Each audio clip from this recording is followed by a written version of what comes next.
Seigneur puisse aiguiser ma langue, qu'il me donne aussi le temps pour pouvoir parler de tout ce qu'il a mis dans mon cœur pendant ce temps. Donc j'aimerais vraiment me recommander à lui, comme Moïse, je vais dire que le Seigneur puisse prendre soin de ma langue parce que je ne sais pas parler. Amen. Donc mon sujet aujourd'hui, ce matin, s'intitule « Le dessein ultime de Dieu pour toi et pour moi ».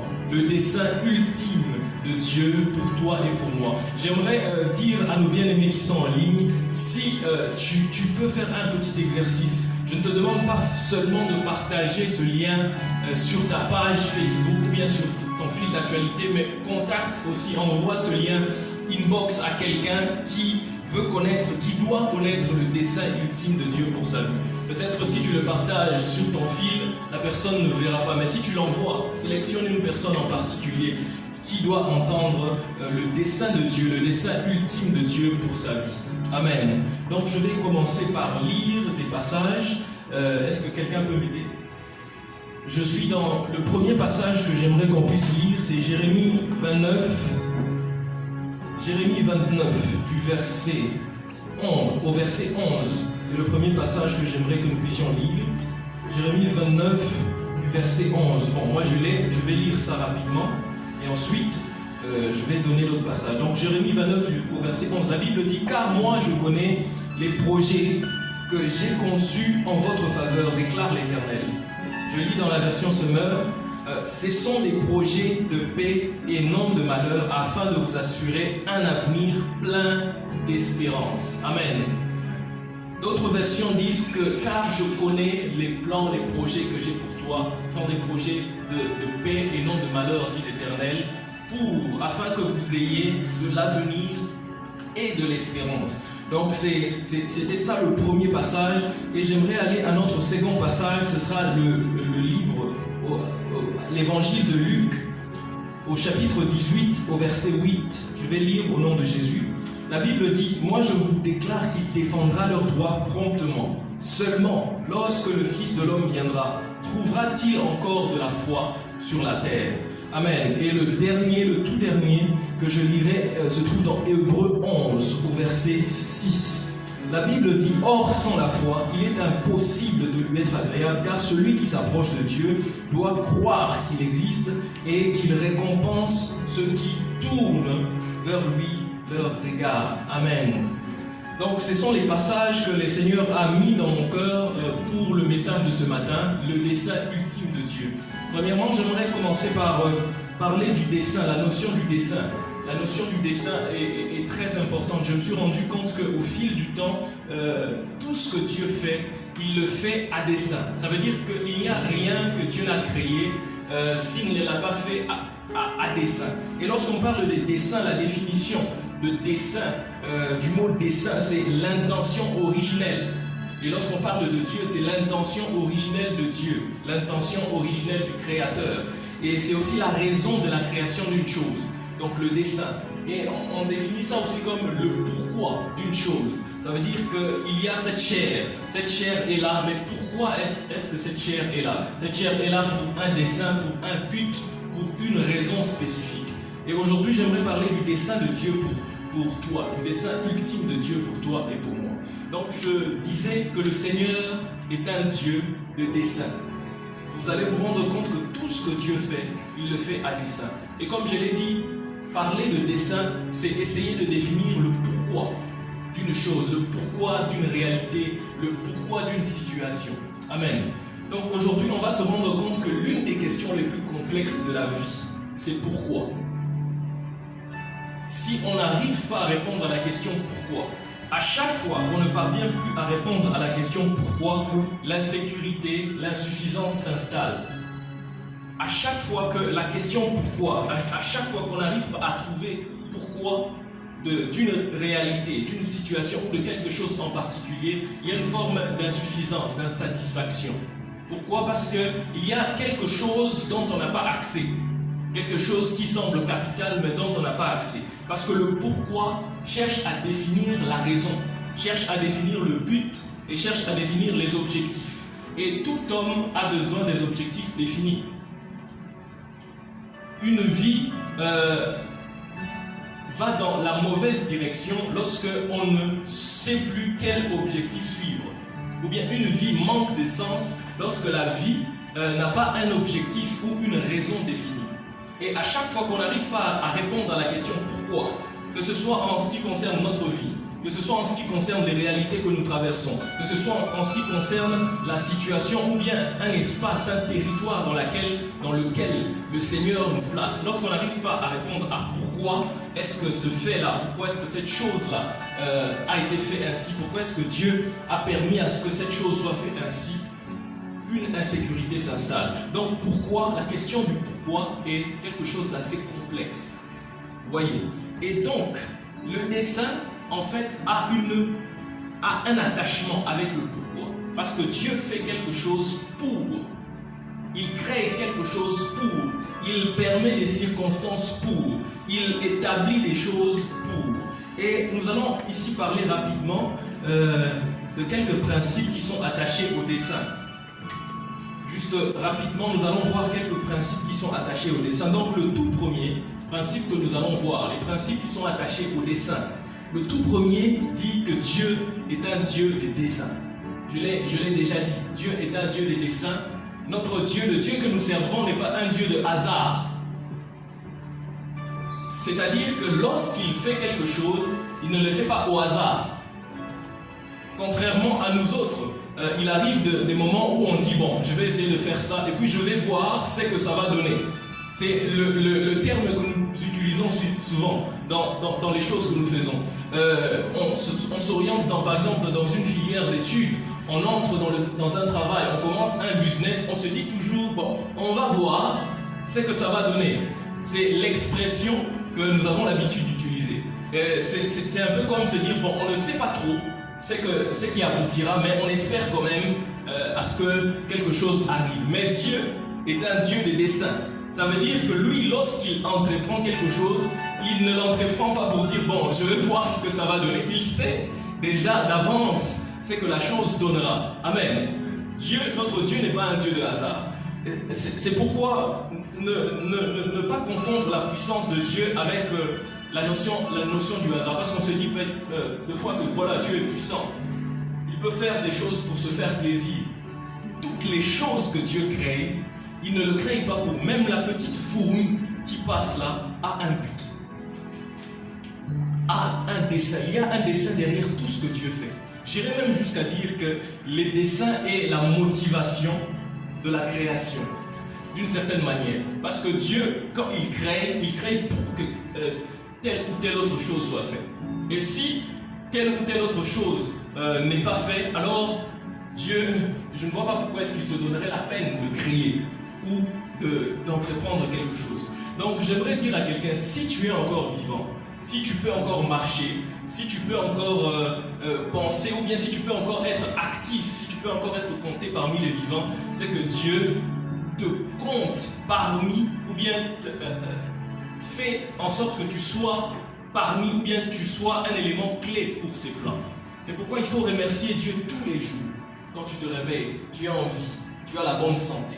Amen. Parce que notre Dieu est un Dieu de dessein. Et notre Dieu n'est pas un Dieu de hasard. J'aimerais dire que rien d'autre, ça va peut-être choquer, mais c'est vrai, rien d'autre n'intéresse Dieu plus que ses plans.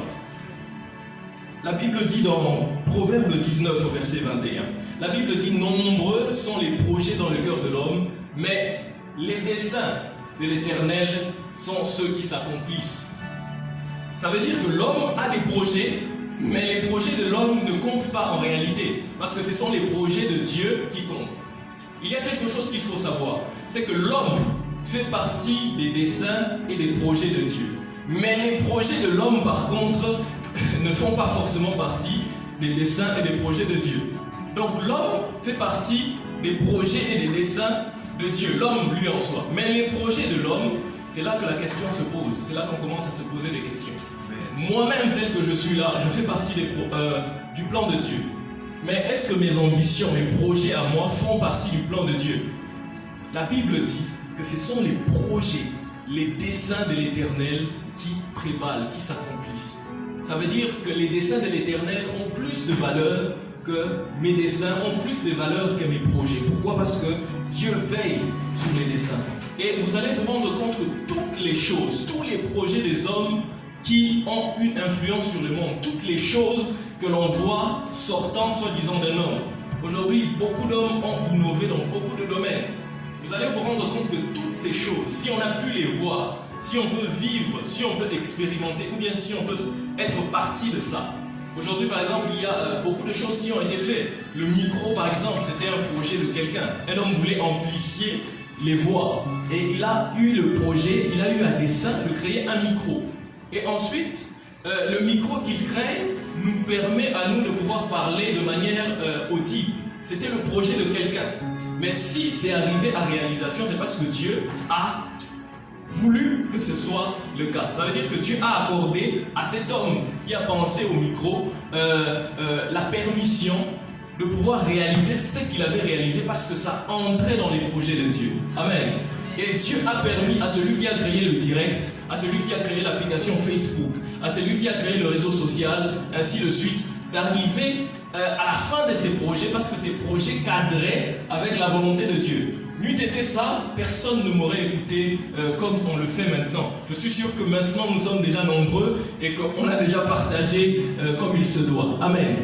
Donc les projets de Dieu prévalent sur tout autre projet parce que Dieu veille. Dieu est un Dieu de projet. Amen.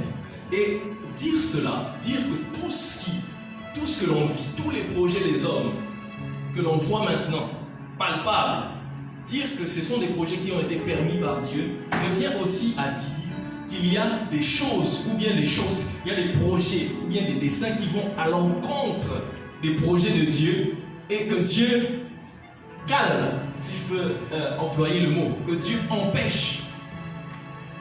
J'aimerais dire une chose, j'aimerais vraiment, si on a des stylos et des papiers, on peut écrire. J'aimerais dire que Dieu use des très grands moyens pour stopper ou bien pour bloquer tout dessein ou tout projet qui perturbe ses projets à lui. Laisse-moi te dire que tous les projets que tu n'as pas encore vus, toutes les choses qui ne se sont pas encore faites ou qui devaient se faire mais qui ne se sont jamais faites, c'est parce que ces choses ne cadraient pas avec la volonté de Dieu. Et Dieu les a stoppées. Et Dieu les a bloquées. Et Dieu a refusé que cela puisse arriver. Pourquoi? Parce que Dieu veille. Ses projets à lui ont plus d'importance que n'importe quoi d'autre. Ses projets à lui ont plus d'importance que les projets de l'homme. Amen.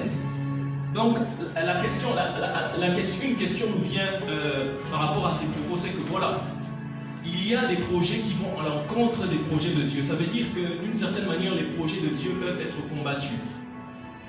Il y a des personnes qui peuvent essayer d'aller outre les projets de Dieu.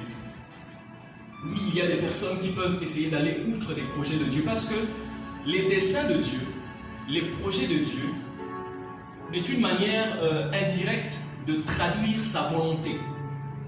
Ça traduit la volonté de Dieu. Parce que Dieu a un projet tracé d'une telle manière et Dieu veut, la volonté de Dieu, c'est que ces projets-là puissent arriver à exécution. Donc les projets de Dieu traduisent la volonté de Dieu. Et la volonté de Dieu, lorsque Dieu te communique sa volonté, il te communique en fait ses lois, d'une certaine manière. Lorsque Moïse est allé sur la montagne, il a reçu les 10 commandements qui avaient en eux la volonté de Dieu, ce que Dieu voulait pour le peuple, ce que Dieu voulait pour le comportement de l'homme, envers Dieu et envers l'homme lui-même. Et c'est en fait ça. Et on sait tous que lorsque une loi est dite, la loi s'accompagne toujours avec un pouvoir. Lorsque Dieu érige une loi, il amène toujours un pouvoir à cette loi. Et le pouvoir qui accompagne toujours les lois, ce pouvoir s'applique souvent aux hommes et puis aux êtres célestes. Le pouvoir qui accompagne les lois, c'est le pouvoir d'accepter la loi qui nous a été imposée et accepter cette loi ainsi que les conséquences, ou bien de refuser cette loi ainsi que toutes ses conséquences. Et nous allons voir que ce sont des choses qui se passent aussi dans le monde. Aujourd'hui, par exemple, actualité. Qu'est-ce qui se passe au Gabon maintenant? Il y a un projet ou bien une intention qui veut à ce que l'homosexualité soit acceptée. Ce sont des gens qui veulent que l'homosexualité soit acceptée dans ce pays. Et qu'est-ce qu'ils ont fait? Ils ont traduit leur intention par une loi. Et ils ont proposé cette loi pour vouloir le faire accepter. Et le peuple a le pouvoir, à partir de cette loi, de dire oui, on accepte ça. Et puis on accepte toutes les conséquences, ou de dire non, on refuse aussi on refuse et on accepte les conséquences de notre refus. C'est pourquoi vous allez voir, c'est pourquoi on a vu le peuple gabonais se lever, surtout les hommes spirituels se lever et briller, afin que cette loi, afin que cette intention ne soit pas mise en réalité en action. Pourquoi? Parce que des gens, un groupe de personnes avait une intention, avait des desseins, et ils ont traduit ces dessins sous forme de loi afin que cette loi soit acceptée. Mais le peuple avait le pouvoir d'acceptation ou le pouvoir de refus. J'aimerais te dire que toutes les lois qui s'appliquent dans ta vie, tu as le pouvoir d'acceptation et le pouvoir de refus sur tout ce qui arrive dans ta vie. Si la loi de l'emprisonnement envahit ou bien se présente devant toi, tu as le pouvoir de soit l'accepter et accepter d'être emprisonné de toutes les conséquences qu'il y a dans l'emprisonnement, ou de refuser et de subir les conséquences de ton refus. Si la loi de la pauvreté se présente devant toi, tu as le pouvoir de l'accepter ou tu as le pouvoir de le refuser. Si la loi de, je ne sais pas moi, de la mort se présente devant toi, marche sur ton chemin, veut s'appliquer sur toi, la loi vient toujours avec ce pouvoir de volonté. Sinon Dieu serait injuste. Amen. Dieu n'est pas celui qui te donne un précepte et puis, comme un robot, tu obéis. Tu n'as pas de volonté propre. Tu as la possibilité d'accepter ou de refuser une loi et de subir les conséquences de tes choix. Amen. Donc c'était notre premier point. Le point disait que Dieu était un Dieu des desseins. Et les desseins de Dieu traduisent sa volonté. Sa volonté, la volonté de Dieu sont comme des lois. Et les lois peuvent être acceptées ou refusées. Et tout en tenant compte des conséquences qui accompagnent les choix que nous faisons. J'aimerais encore redire à quelqu'un que tu as le pouvoir d'acceptation ou de refus sur tout ce qui se passe dans ta vie, sur toutes les lois qui s'imposent dans ta vie. Parce que Dieu te donne ce pouvoir. La Bible dit que lorsque Dieu crée l'homme, il le place dans le jardin. Il lui dit, tu ne mangeras pas du fruit. C'est une loi qu'il le donne. Mais vous allez vous rendre compte qu'en fin de compte, l'homme a fini par manger. Pourquoi? Parce que la loi que le Seigneur lui a donnée s'accompagnait d'un pouvoir. Il avait soit le pouvoir de ne pas le faire, de subir, d'obéir, ou bien de le faire et puis de subir les conséquences. Voyez? Donc tu as le pouvoir sur toutes les lois, sur toutes les choses qui viennent perturber ta vie. Amen. Donc c'était ça le premier principe, c'est que Dieu, notre Dieu, est un Dieu des desseins. Ce n'est pas un Dieu de hasard. Amen. Donc nous allons parler de notre deuxième principe, le deuxième principe qui accompagne les desseins. Le deuxième principe qui accompagne les desseins, c'est que tout dessein, c'est que le pouvoir, attendez, je vais le retrouver. Voilà, le deuxième principe qui accompagne le dessein, c'est que tout dessein n'est pas forcément connu. Ça veut dire tous les projets, on n'est pas en avance informé de tout ce qu'il y a comme dessein, de tout ce qu'il y a comme projet, bien de tout ce qu'il y a comme raison. Il y a beaucoup de choses dont nous, humains, on ne sait pas pourquoi est-ce que ça existe. Certains se posent la question. Parlons par exemple des cancrelats, on est en été. Il y a tellement d'insectes qui sortent. Il y a des mouches, il y a des moustiques, il y a tout ça. Tu te demandes, mais à quoi ça sert tous ces insectes? À quoi est-ce que ça sert? Quels sont leurs buts? Ils ont été créés pourquoi? Il y a certaines choses dont on ne sait pas forcément les desseins. Et ce sont des choses, au fait, par rapport à ces lois, il y a certaines choses par rapport auxquelles nous sommes naturellement limités. Nous ne connaissons pas tout. La Bible même dit que vous connaissez en partie. Ça veut dire qu'il y a des choses que tu ne connais pas. Personne ne connaît l'entièreté de tout. Personne n'a réponse à tout. Il y a des choses forcément sur lesquelles on se pose des questions. Vous verrez que la Bible dit dans les Proverbes, si je ne me trompe pas, dans les Proverbes Proverbe 5, au verset 2, si je ne me trompe pas, la Bible dit que la gloire de Dieu, c'est de cacher les choses. Et la gloire des rois, c'est de les sonder. Donc, le fait que nous ne connaissions pas tout, le fait que nous ne soyons pas au courant de tout, contribue d'une certaine manière à la gloire de Dieu. Ça contribue d'une certaine manière à la gloire de Dieu. Parce qu'une personne qui a réponse à tout s'orgueille, devient audacieux, ainsi de suite, devient, je ne sais pas moi comment. Le diable a pensé avoir réponse à tout. Lui qui détenait l'arbre de la connaissance du bien et du mal. Il pensait avoir la connaissance sur ce qui est bien et sur ce qui est mal.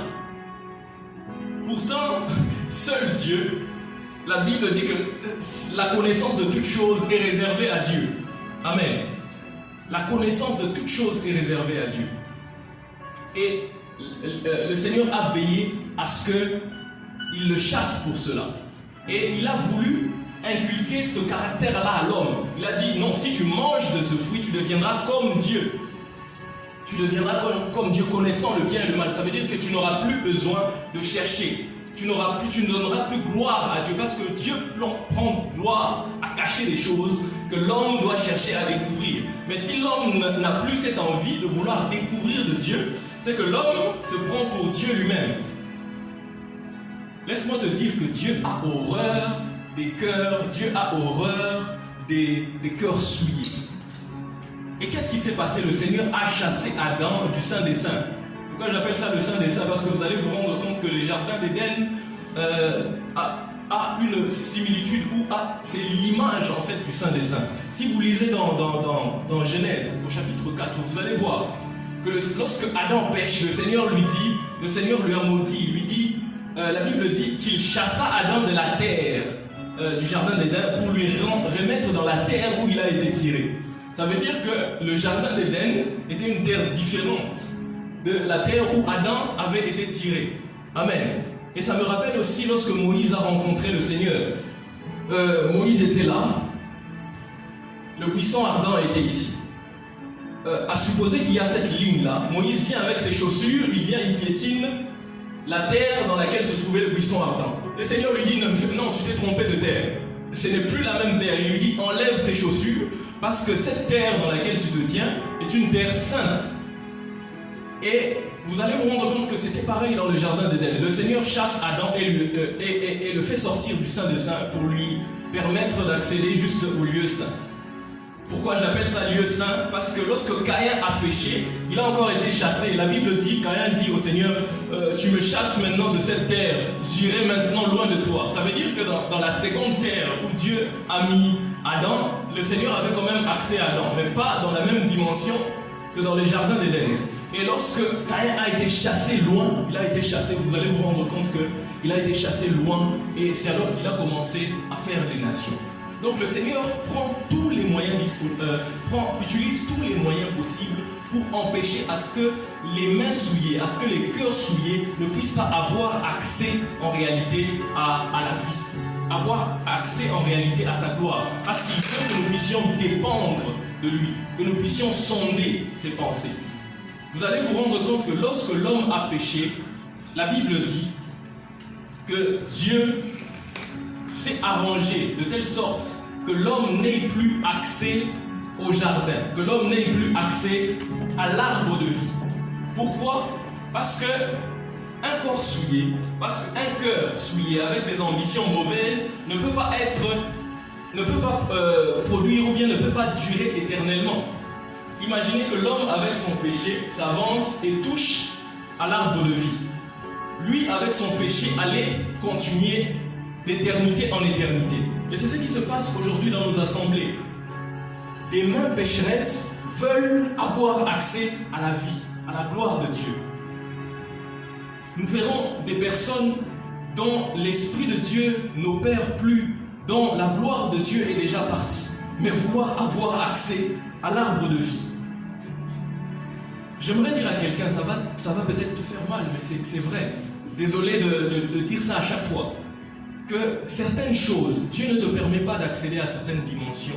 Parce que il constate que tes mains ou bien que ton cœur a déjà été souillé, que des choses ont déjà été sémées en toi. Comme je l'ai dit dans le premier principe, que le Seigneur utilise les grands moyens à tout ce qui perturbe ses plans.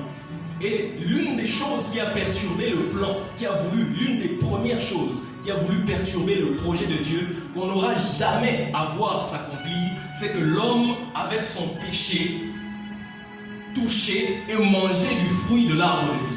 Mais ça allait être l'abomination totale. Imaginez que l'homme, avec son péché, aille toucher le fruit de l'arbre de vie et que Dieu ne prenne pas des moyens pour ça. Mais on ne sait même pas s'il y aurait possibilité du salut, parce que le mal allait se perpétuer d'éternité en éternité. Personne, parce que c'est une loi, personne n'allait être en mesure de sortir le monde de cette situation. Et aujourd'hui, nous voyons des personnes souillées essayer d'accéder à l'arbre de vie. Que le Seigneur nous aide, que le Seigneur aide nos assemblées, que le Seigneur aide le corps de Christ. Ceux qui sont souillés, Dieu utilise les grands moyens pour que ceux qui sont souillés n'aient plus accès à l'arbre.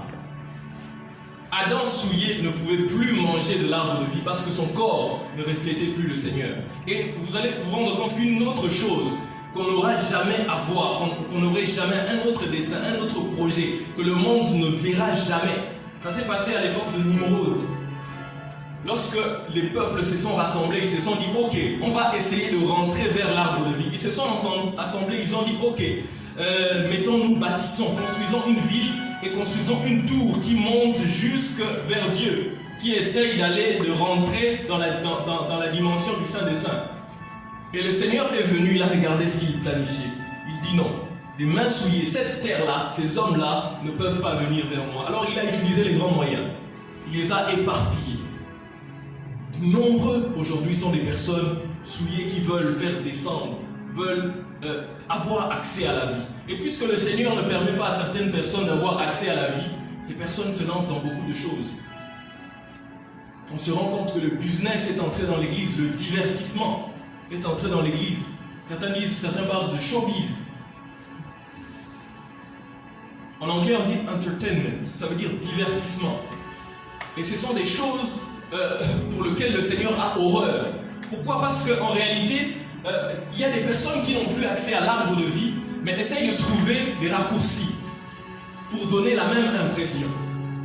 J'aimerais dire à quelqu'un, une personne qui me suit, un enfant de Dieu, répands-toi, que je me répande, parce que c'est ce que le Seigneur veut. Pour que la vie du Seigneur coule, pour que nous puissions produire de la vie, il faudrait une repentance. Pour que le Seigneur enlève les anges qui agitent l'épée, il faudrait une repentance pour que nous puissions réaccéder.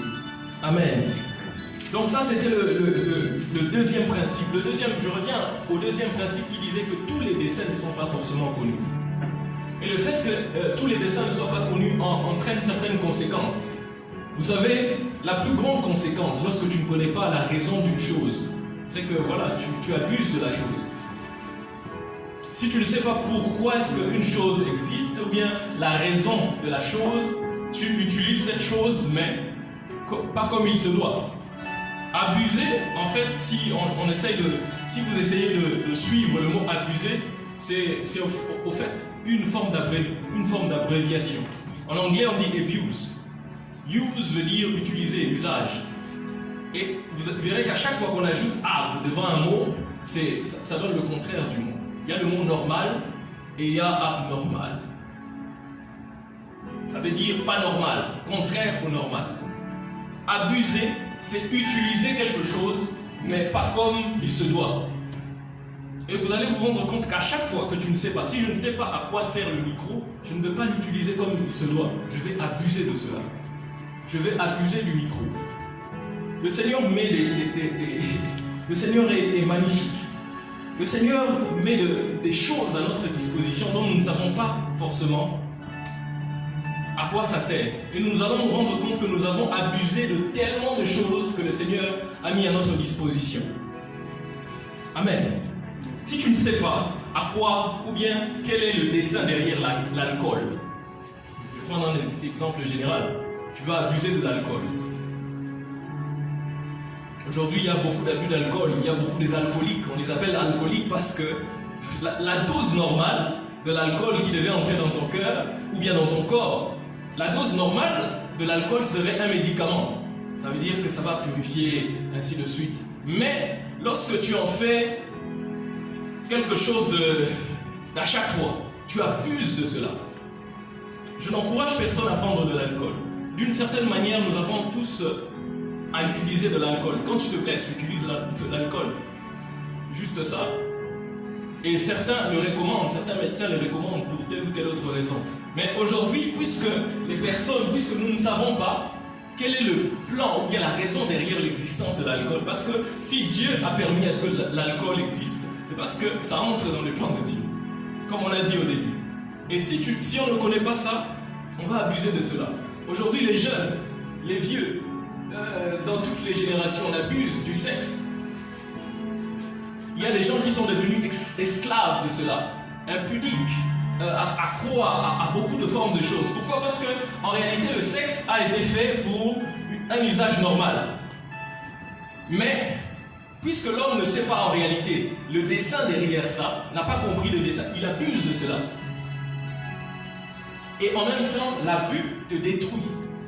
Amen. Le Seigneur met à côté de toi des personnes. Il met à côté de toi un ami. Il met à côté de toi un fiancé. Il met à côté de toi un frère. Mais puisque tu ne sais pas la raison pour laquelle le Seigneur a mis cette personne à côté de toi, tu abuses de lui. Tu abuses de sa confiance. Tu abuses de son cœur. Tu abuses de son respect. Tu abuses de beaucoup de choses. Donc l'abus vient quand tu ne sais pas la raison pour laquelle le Seigneur permet quelque chose. Le Seigneur te permet d'avoir le travail et d'avoir le salaire que tu as. Mais si tu ne sais pas à quoi sert l'argent, si tu ne sais pas à quoi sert l'argent ou bien le travail que Dieu te donne, tu vas abuser de cela. Il y a des gens qui abusent de leur argent. Et tu abuses de ton argent, ça entraîne à ce que tu abuses aussi. Si tu as une famille, tu abuses de la famille. Parce que le fait que tu ne sais pas utiliser ton argent, l'argent était destiné peut-être à tes enfants, l'argent était destiné à la maison du Seigneur, mais puisque tu ne sais pas l'usage que tu dois faire de cet argent, tu abuses de cela. Et beaucoup de personnes sont dans le malheur à cause de cela. Je gagne beaucoup d'argent, mais je ne sais pas à quoi ça sert. Il y a un homme dans la Bible, du nom de Salomon, qui dit qu'il a amassé toutes les richesses, toutes les femmes, la fortune que l'homme pouvait imaginer. Mais à la fin, il s'est rendu compte que tout cela n'était que vain. Ce qui attriste mon cœur, c'est qu'il s'est rendu compte que c'était vain, a donné un conseil à la fin, mais lorsqu'on lit sa vie, lorsqu'on lit l'orientation de sa vie, on se rend compte qu'il avait tout ça, mais à la fin, il ne savait vraiment pas quoi en faire. Par contre, il y avait un jeune homme riche aussi dans la Bible, dans Matthieu, qui est entré en contact avec le Christ. Le jeune homme riche dit, en tout cas moi j'applique les lois du Seigneur comme il se doit. Je suis tous les préceptes, mais en même temps je suis très riche. Le Seigneur lui dit, la richesse que tu as, le but pour lequel tu as cet argent, c'est de le donner aux pauvres. Et c'est là où ce jeune homme-là était perdu. Si tu ne sais pas pourquoi est-ce que Dieu te donne l'argent que tu as, si tu ne sais pas pourquoi est-ce que Dieu a mis ce frère ou cette sœur à côté de toi, tu vas abuser de lui. Tu ne sais pas pourquoi est-ce que le Seigneur t'a donné le temps que tu as maintenant. Tu vas abuser de ton temps. Tu ne sais pas pourquoi est-ce que le Seigneur a permis que tu sois jeune tel que tu l'es maintenant. Tu vas abuser de ta jeunesse.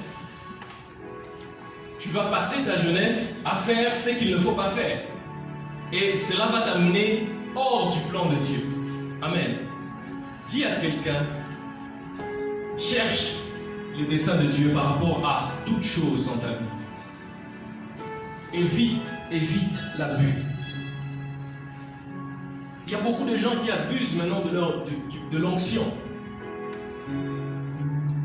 Tu as été oint pour quelque chose de particulier.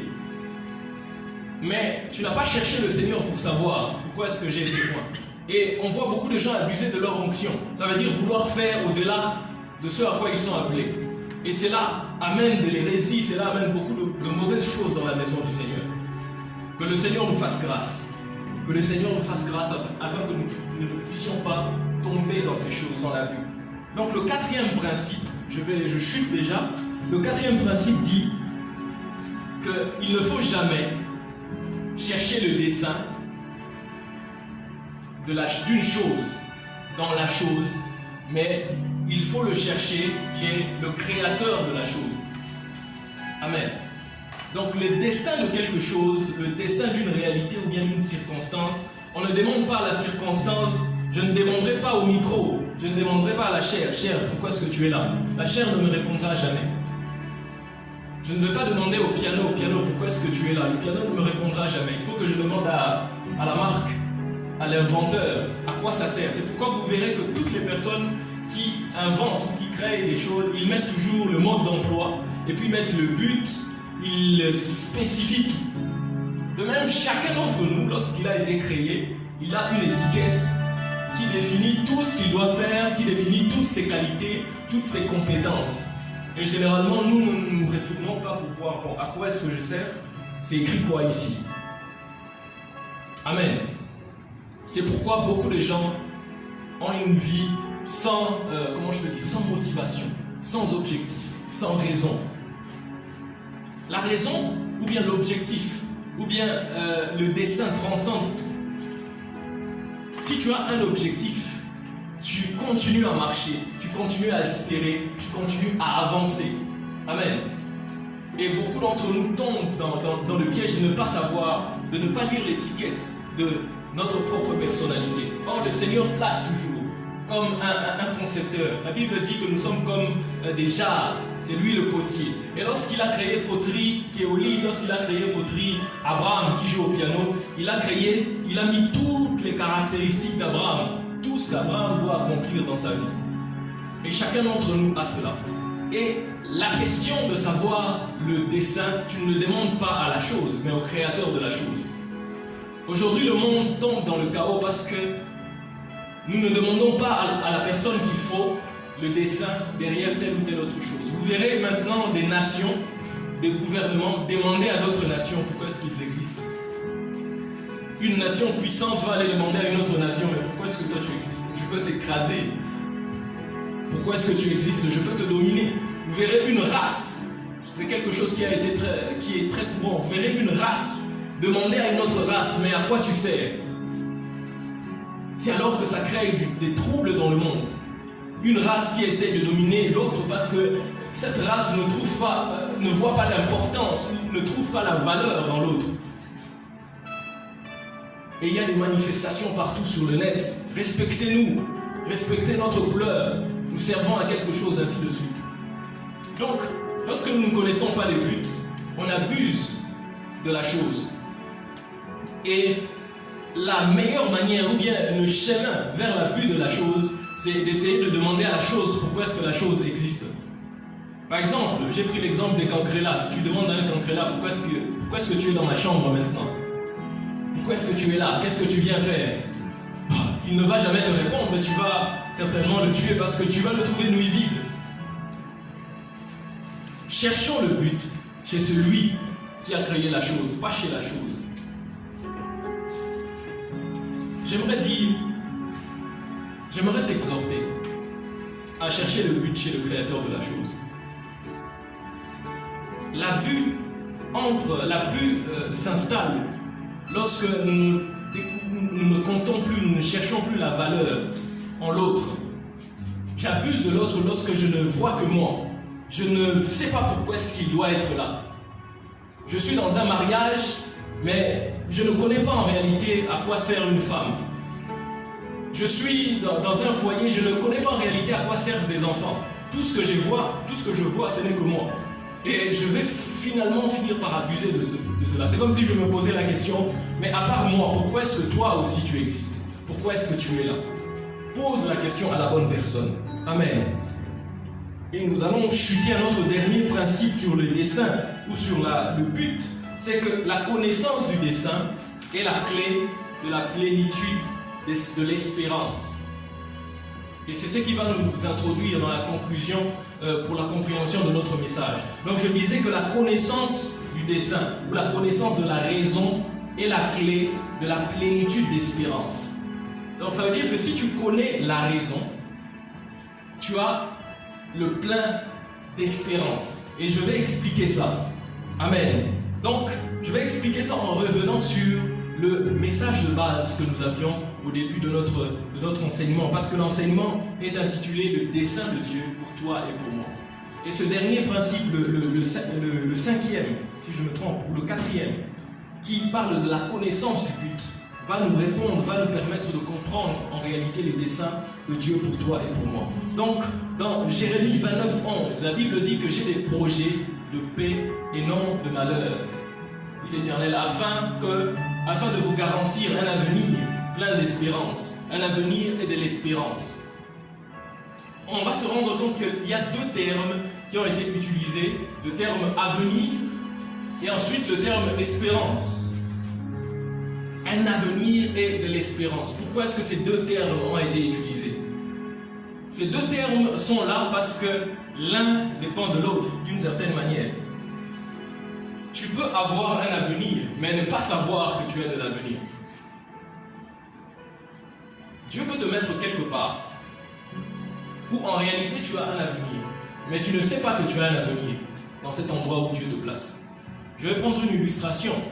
Il est 21h, à supposer, on va penser ensemble. Il est 21h, et tu es dans ta maison, et soudain des brigands entrent, ils viennent attaquer ta maison, avec des fusils, avec des armes. Ils l'ont braqué sur toi, ils te disent, en tout cas, je te tue dans 5 minutes, fais tes prières. L'arme qui est braquée sur toi, moi qui raconte cette histoire, je peux dire que le lendemain matin, cette personne-là sur qui l'arme est braquée sera encore en vie. Moi, je sais ça. Parce que c'est moi qui raconte l'histoire. Mais la personne sur qui l'arme est braquée ne sait pas forcément qu'il arrivera jusque demain. Parce que pour lui, l'avenir est mort. Son avenir, c'est la mort. Amen. Je ne sais pas si on comprend jusqu'à présent. Et ceux qui sont en ligne, manifestez-vous. Je ne peux pas vous voir, mais manifestez-vous pour moi. Dites amen pour moi. Donc, je disais que la personne sur qui l'arme est braquée ne sait pas s'il arrivera demain. Pour lui, c'est fini. Mais qu'est-ce qui se passe? La Bible dit que les projets que j'ai pour vous a pour but de vous donner de l'avenir, un avenir plein d'espérance.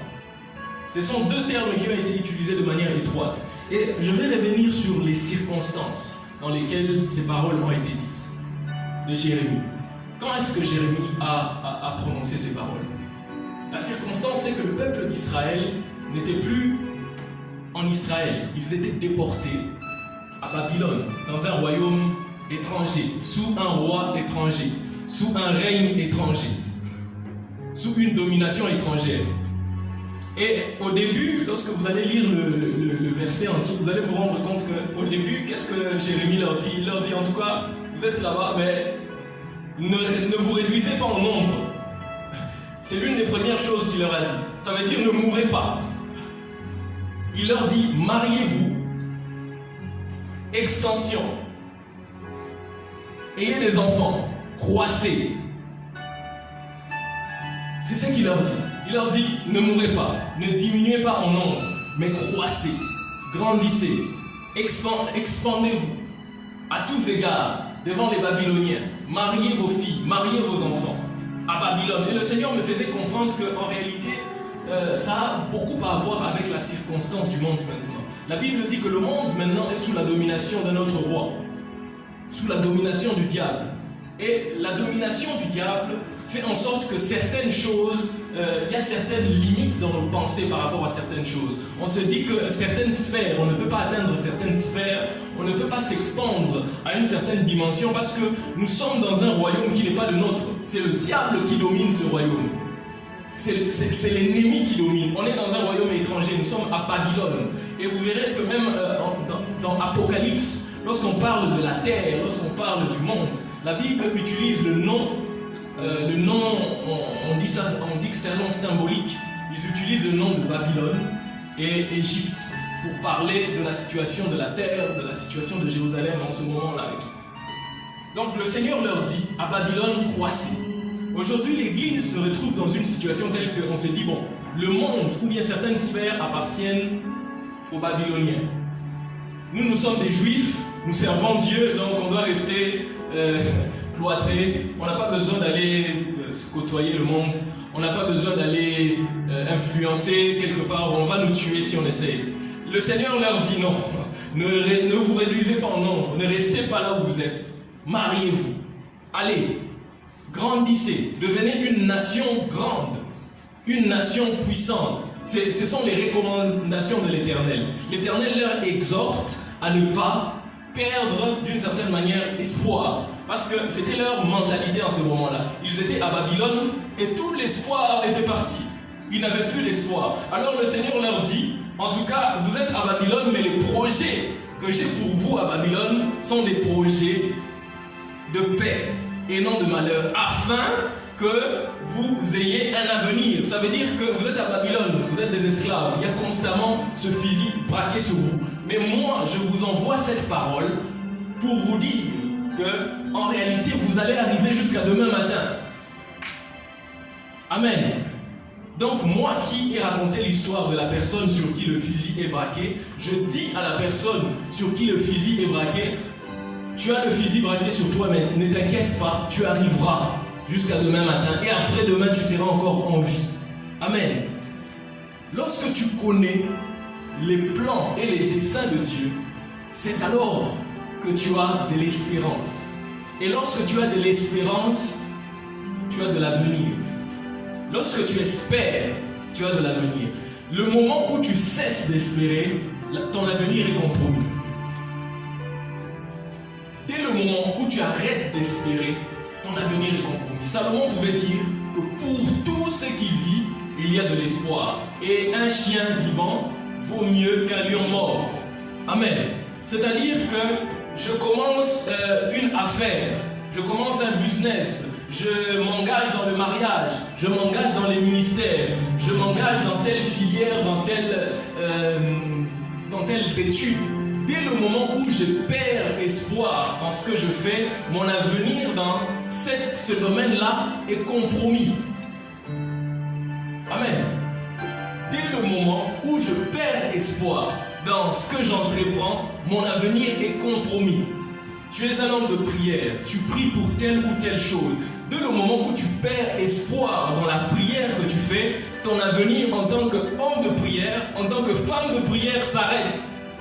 Amen. Tu es dans les ministères, tu aspires à des grandes choses. Dès le moment où tu arrêtes d'espérer à ces choses, ton avenir est compromis.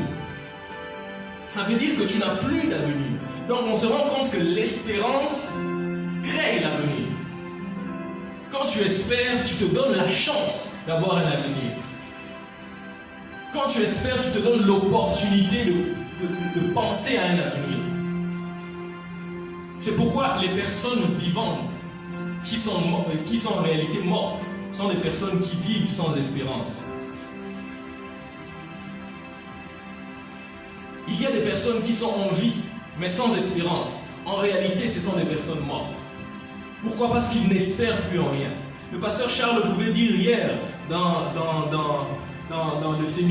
l'activité de la jeunesse, Revival, jeunesse d'impact, il disait que lorsque tu te rends compte que le diable a attaqué les cœurs des jeunes, de telle sorte que tu vois, il y a un jeune qui a 20 ans, qui a 22 ans, mais qui ne se donne plus la chance de quoi que ce soit, ne se donne plus la chance d'un avenir, ne se donne plus la chance d'impacter dans tel ou tel autre domaine.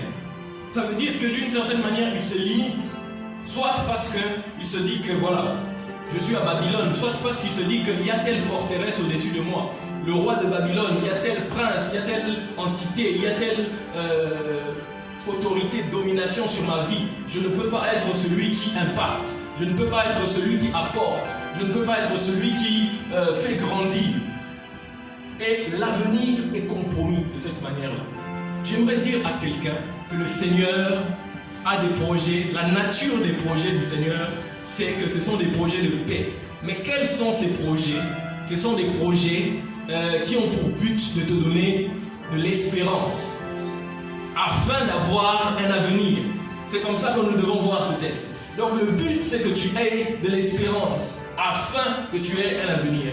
Et on a parlé du 5e principe, qui disait que lorsque tu connais le dessein, tu as la plénitude d'espérance. Et la plénitude d'espérance se traduit aussi par la foi. Et c'est le plan ultime de Dieu pour toi et pour moi. Le plan ultime de Dieu pour toi et pour moi, c'est que tu grandisses en foi. Pourquoi? Parce que Dieu, la Bible dit que sans la foi, il est impossible, absolument impossible d'être agréable à Dieu. Et ceux qui s'approchent de lui doivent croire. La Bible dit que Enoch a été jugé juste et la Bible dit que Dieu l'a pris parce que Dieu a constaté en lui qu'il avait la foi. Imagine, il est le seul, l'une des seules personnes, avec Élie peut-être, dont on n'a pas dit qu'il est mort. Quelle dimension de foi!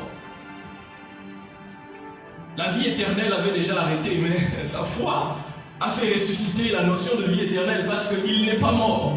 La Bible dit dans Hébreux 11 que la mort, il n'a pas vécu la mort parce qu'il avait de la foi. Le Seigneur l'a considéré juste. Amen. Il y a de l'espérance pour celui qui vit. Tu es encore en vie. J'ai dit au début que si tu peux encore respirer, c'est parce que le Seigneur compte sur toi pour ses plans. Pour tous ceux qui respirent, il y a de l'espérance. Amen. Je vais clôturer mon message par là. J'aimerais dire à quelqu'un que puisque tu vis, puisque tu peux me suivre, il y a encore de l'espérance par rapport à ta vie. Il y a encore de l'espérance par rapport à ton travail. Il y a encore de l'espérance dans ton foyer. Il y a encore de l'espérance par rapport à ton avenir. Il y a encore de l'espérance par rapport à ton ministère. Il y a encore de l'espérance par rapport à tes projets. Amen. Crois en Dieu. La Bible dit crois et tu seras sauvé. Et le Seigneur, lorsqu'il quitte son royaume, la Bible dit, on l'a lu dans Luc 18, il dit lorsqu'il viendra, est-ce qu'il trouvera la foi? Le Seigneur veut trouver en toi la foi. Le Seigneur veut trouver la foi en toi. Que le Seigneur te bénisse. J'aimerais dire à quelqu'un, avant de finir, j'aimerais lancer un message fort à quelqu'un. Tout ce que je viens de dire là, toutes les paroles que j'ai prononcées s'adressent à ceux qui sont fils et filles du royaume. Si tel que tu es là, tu n'as pas encore accepté Christ dans ta vie, si tu n'as pas encore accepté que Christ est venu sur la terre, que Dieu a quitté le ciel, est venu sur la terre pour mourir pour tes fautes, pour mourir pour tes offenses, afin de te faire quitter la loi du péché, l'influence de la loi du péché, et de t'amener à cette loi de la grâce. Si tu n'as pas encore bénéficié de cela, si tu ne connais pas encore Christ, si tu ne l'as pas encore accepté, c'est le moment de le faire. La Bible dit que si vous entendez ma voix aujourd'hui, n'endurcissez pas vos cœurs. Le Seigneur sait pourquoi est-ce qu'il m'a permis de te parler. Le Seigneur sait pourquoi est-ce qu'il m'a permis de m'adresser à toi. Alors, j'aimerais que là où tu es, tu n'as pas besoin de te manifester forcément. Si tu veux, tu peux le faire. Ça nous fera plaisir. Mais là où tu es, si tu reconnais que Christ, tu ne l'as pas reçu, j'aimerais que tu fasses cette prière avec moi. Tu vas répéter avec moi où tu es. Tu diras, Seigneur Jésus, je reconnais que je suis un pécheur. Je reconnais que mon cœur est rempli d'iniquité. Et aujourd'hui, j'accepte que tu es mon sauveur, que tu es mon Dieu. J'accepte que tu es mort sur la croix. J'accepte que tu as versé ton sang pour mes péchés. Et je crois en ton sacrifice. Aujourd'hui, je veux prendre part à l'héritage des saints. Je veux être compté parmi les disciples, parmi les fils du royaume des cieux. Viens en moi, agis en moi, et que ta grâce repose sur moi. Au nom de Jésus. Amen. Amen. Que le Seigneur soit béni. Bon dimanche à vous et que Dieu, notre Seigneur, vous fasse du bien. Amen.